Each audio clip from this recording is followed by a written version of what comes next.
অসমৰ প্ৰথম মহিলা মুখ্যমন্ত্ৰী কোন আছিল?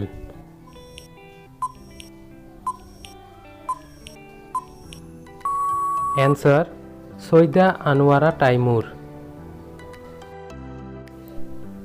অসম সাহিত্য সভাৰ মুখ্য কাৰ্যালয় ক'ত অৱস্থিত?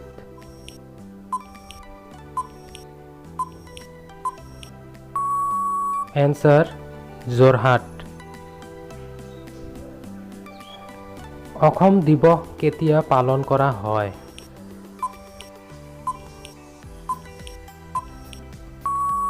Answer 2 December.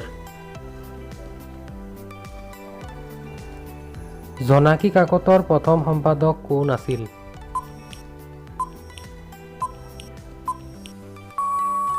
Answer Chandra Kumar Agarwala.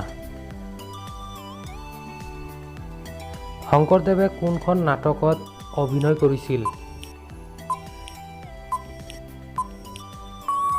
Answer সিংহযাত্ৰা।